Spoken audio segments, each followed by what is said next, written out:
Good morning and welcome to Breakfast Daily on Citi TV. Yes, what a beautiful morning. Yeah. Thursday morning, and it's the 13th of August. Welcome. My name is David Citi. And I am Dziffa and David. Now it's an interactive show, so wherever you're watching us from, we want to hear from you. Use the hashtag Breakfast Daily to join the conversation. Yes, and we have a WhatsApp line as well. It's 0550-585-832. If you happen to be outside Ghana, kindly prefix that number with +233. I love Thursdays. Yes. It means that the weekend is right around the corner. It's just a day away. Just got to work a little hard at work, finish up everything tomorrow, and hopefully, if you're not on weekend duty, you get to enjoy your weekend. Yeah, I've got a date coming up this week. Really? Oh, yeah. Oh, yeah. Want to tell us about it? I'll tell you about it. But you don't want to tell me. Tell the whole world about it. It's an interactive conversation. Well, they can ask me about it on Monday. All right, so you tell us all about the date. Yep. How's the dating world like, by the way? Frisky. Yeah, frisky. I think you have to be careful. Yeah, because these days, people are looking for any opportunity to take advantage and all of that. So you do have to be careful. Definitely. Yeah. But how do you date in an era of Corona? Like you socially distance. Okay, you have your masks here's the interesting thing.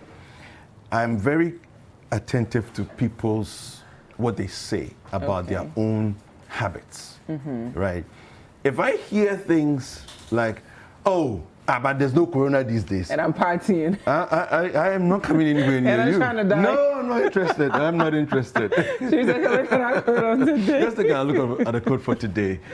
All right, so the code for today comes from Jim Rohn. He says, either you run the day or the day runs you. Either you run the day or the day runs you. This is, Jim Rohn is one of my favorite authors. And he says some of the most profound things, Simple but profound. Yeah. Either you run the day or the day runs you. At the end of the day, if you don't take charge of every second of your day, knowing everything that you're inputting into each second, each minute of each day, the day will take over. Definitely. And you realize that you've not done all the things you were supposed to do or you had in mind to do. It reminds me of, sometimes, especially when you're at a place where you don't really want to be. Yeah. Time moves so slowly. Oh, Lord. You just be looking at them. You're like, it's only been 10 minutes, right? But then the minute you're focused on actually being productive, before you know it, the day's already over. Yeah, if you achieve bits and pieces, that turns into weeks, the weeks turns into months, then years. And you're on your way to achieving your goals. Absolutely, absolutely. Well, I mean... Speaking of achieving goals. Yes. Today we're going to talk to a lawyer.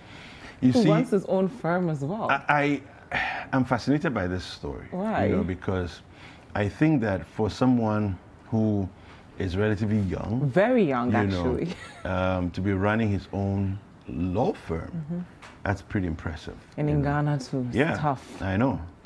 So all the things that go into that, it's going to be interesting to hear the story. Should we meet him or should we not? Anyway, guys, it's an interactive show. So throughout our conversation with him, if you have any questions, comments, let us know with the hashtag Breakfast Daily, and the WhatsApp line is 0550-585-832. If you're outside Ghana, the country code is +233. Who are we talking to this morning? Well, we're talking to Bobby Banson. Okay. Yeah, Bobby Banson. He's a lead consultant, and Robert. The company is Robert Smith and Adelaide Law. Yeah. Okay. And so he's joined us. All right. He's joined us by Zoom. Good morning, Bobby. I think we got to get the sound in there. Hello. I think you first... Yes, how are you doing? Yeah, fantastic. We're good here too. Thank you. Thank you for joining us on Breakfast Daily. So tell us a little bit about yourself. Well, myself, my name is Bobby Banson, and that's in Bobby, not Robert. Okay. I get that a lot. And I am a Fanti. Okay. But born in Nosu. I went to Adisadel College, then went to KNUST and studied law, and here we are. Journey still continues. The interesting thing for me when I read a little bit about you is you're relatively young and handling your own law firm and in Ghana at that. Tell us a little bit about the journey to become a lawyer. I mean, have you always wanted this? Has it been a passion? Do you have lawyers in your family as well? What's the story? Yes, well, I have lawyers in my family, but my passion for law actually began in Adisada College. So in Adisada College, there is a student's position called the school lawyer, officially referred to as the student advocate, but it's called the school lawyer. Okay. And then after the prefects are elected or nominated by the school authorities, the prefects come together and then select somebody who would be the representative of the student body on the school's disciplinary committee. And I was chosen. Okay. And so that job required that you would study the school rules and regulations, the code of discipline, and then when students are charged with certain offenses, then you would have to more or less be their lawyer on the disciplinary committee. Oh. And it is something that is very unique to Adisada College. So I did it for a year, and I enjoyed it. So when we were going to school, I said, okay, so why don't you continue? And then, yeah, look at how far I've come. So what were some of the cases you handled at Adisco, Bobby? I hope some of my mates I don't watch it. So let me tell you something. So, one day I had a very good friend walk to me and say, listen, Bobby, I have a little problem with my housemaster. And then I want to be deboardinized because I'm tired of staying in the house. So what offense should I commit so that the punishment is only deboardinization? I leave the school and I still come back. So it was stuff like that we were doing. So that was a very interesting thing that we had to go through. Okay, so every young person will have dreams of being a lawyer. They may have even done that in school like you did, but what made you decide to, okay, I'm going to pursue it as a career, and were there any surprises once you were in that space? Well, I think, it's some of the things that I got to learn or to do as a school lawyer was that there were people who, in school, high school, a lot of us in those adolescent years we take wrong decisions. And then when the consequences of our actions are thrown at us, then we sit up and then we say, listen, I think I've been towing the wrong path. It's time to turn around. So I had this experience of one of our mates. He's now an officer in the British Army who, when we were in school, he was so notorious. And his housemaster wanted him out of the house. Nobody wanted him in the school. And they lodged a complaint against him. We went to the disciplinary committee. They couldn't even find him to come. And then I told the headmaster, then Mr. Asiedu Jamra, we used to call him Lajan, that I know where to find this guy. Let me bring him. He said, listen, I'll not let you go alone because he's dangerous. Wow. I said, let me go and bring him. So I went. I knew where I would find him. I spoke to him. He broke down, started crying. We moved from where I found him to the counseling department of the school. Then the counselor, Miss Fuga, spoke to him, and the counselor brought him to the disciplinary committee and said that this boy is my responsibility. I have to change him. So whatever charges, give me a month, like he signed a bond of being a good behavior. And that was the turnaround of the gentleman. Wow. And he's now an officer in the British Army. Wow. So what did that teach you about the role of lawyers? Because sometimes we see you guys in your flashy cars and stuff. And that incident really sat me down and said, listen, as a lawyer, you have the ability to impact the lives of people. And then not only in the commercial space, but I mean, in business sense, in social sense, every sense. And because you carry some weight and some influence that you may underestimate. But if you're able to, people come to you with problems, it may be legal, it may be commercial, what have you. And when you speak to them, it may be the beginning of great things in their lives. And that one incident really emboldened my resolve to take this profession seriously and then do my best out of it.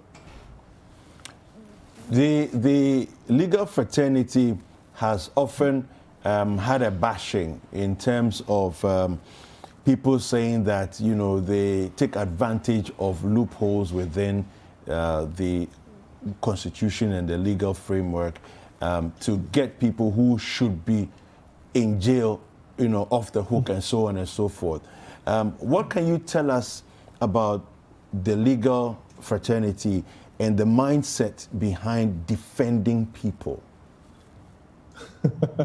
Well, that is only one. A very minute. Criminal law is actually a very minute aspect of legal practice. It's okay. Less than 2% or 5% max of the legal practice.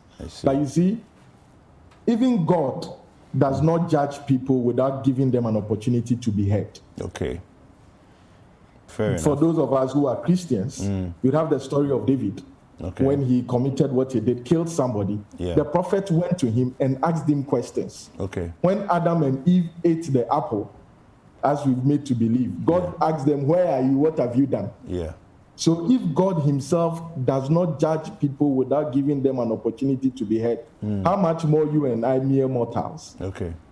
And so my duty as a lawyer is to make sure that the person who has been accused of a criminal conduct is given the best opportunity to put up a defense. Because one of the principles in our legal jurisprudence is that it is better for one criminal to walk free than 1,000 innocent people to go to jail. Okay. Yeah. Yeah. And so That if makes a lot somebody of comes sense. to me to say I've been accused of committing a crime, I have to ask the person questions and find out if the person had the intention of committing the crime. Yeah. And that is what people normally misconstrue. In criminal law, the most important element to convict somebody is the intention. Okay. So the act may have happened, but the person did not intend the act. And so the job of the lawyer is to put across to the judge that yes, he may have shot this person, this conduct may have occurred, but that wasn't in his intention. Okay, Bobby, we're not going to talk about your role as an entrepreneur. So being a lawyer is one thing, but running your own law firm is a completely different thing. And guys, if you're just joining us, we're talking to Bobby Banson. He's the lead lawyer, I don't know how they say in the legal terms, of Robert Smith and Idolate. So if you have any questions for us, let us know with the hashtag Breakfast Daily and a WhatsApp line 0550585832. So Bobby, when did you decide that, okay, I'm not only going to be a lawyer, but I'm going to run my own law firm? And what was that transition like? I worked in a firm where the owner of the firm was very good to me. He really inspired me and motivated me a lot, gave me all the opportunities that I had. In 2015, I had the opportunity. I decided to go and then study courses. So I was in London to study some courses on arbitration. Then I went to Harvard.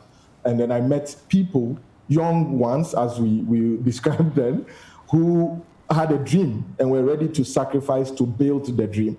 And that really motivated me, because sometimes the most difficult aspect of starting any form of business is the fear of failure. Yeah. And then you see people who are younger than you are, or just about your age, and they are taking the risk to start things on their own. So when I came back, I had a discussion with my boss and said, I'm motivated to do things differently and this way, and I need your blessings to branch off. And he gave it to me. So I registered the business in 2016, and it was tough, but we managed. We started with an office, the two of us. Over the years, we've grown to 12. Wow. And it's been a good journey, interesting. We are determined to do it. The average age in my office should be 27. Wow. That's impressive. Yeah, 27, yes. Very young in the contest, but we are managing. Okay. And we are holding on. What has been your best experience when you say to yourself, I'm really glad I did this?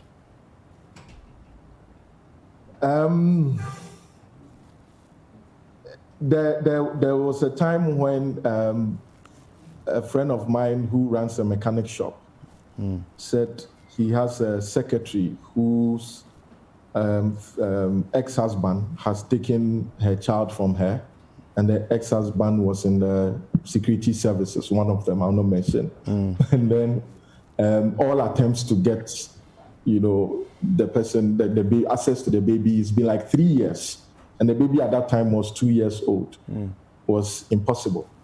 And she cannot afford lawyers and all of that. So I said, let her call me, let her come to the office. She did. I listened to her. She had I said, let's go to court. We'll get the order. And then within a day, I managed to get an order for her to have access to the child. And she wept uncontrollably in the courtroom. Wow. And that day, I really felt really good. Wow. And yeah, I was like, okay, so this is what is meant to be. She really cried uncontrollably, and it was really touching. Wow. I did not stand there for long because I was also moved to tears. I really felt, yeah. As an entrepreneur, there are times when you ask yourself, is it? I know this experience has been, really heartwarming for you and very motivational. But there are times when, the numbers don't add up, and you ask yourself, is it time to fold this thing up? Have you ever had any of those days? Well, so far, I would say no, to be frank. I've not had the days where I have said, sometimes it gets tough, but to say that let's fold it up, no, because, I have 11 families, let me put it that way, who at the end of the month would expect me to be a signatory to a check that will feed them and their families. And so even when sometimes, and they come to work every day with the motivation that they are going to work hard to earn a living. Yeah. So even when sometimes as an individual, as the person who gave birth to that vision, it's going tough, I look at them and then I get motivated. Then I said, these people have not forsaken what we are doing. Why must I, or how can I? Yeah. And so I've not gotten pushed to that stage where I would say, listen, it's all over, guys. Let's pack up and then leave. But I work with people and they motivate me. They are really a huge source of inspiration to me. So speaking of challenges, Bobby, how has the coronavirus pandemic affected your work? When it happened, of course, nobody moved for like 2 months, more or less. We had to now readjust our ways of communicating with clients and conducting businesses. I had, for instance, 3 speaking appointments outside the country within the first 6 weeks when we were on lockdown. And then everything now had to be done by Zoom, as we are doing now. Ordinarily, I would have been in your office, but I am here and it's affected. But, businesses are still going on. So people are still conducting businesses. And so we've made ourselves available to make sure that we are useful. Technology-wise, we've opened up. We have most of our meetings by Zoom, unless it's very, very urgent. We do not do face-to-face client meetings, and it's been challenging. But we've all, like I said, because we are all young and all of that, it's really come up, and we've risen to the occasion. Robert Smith and Adelaide Law. Where's that from?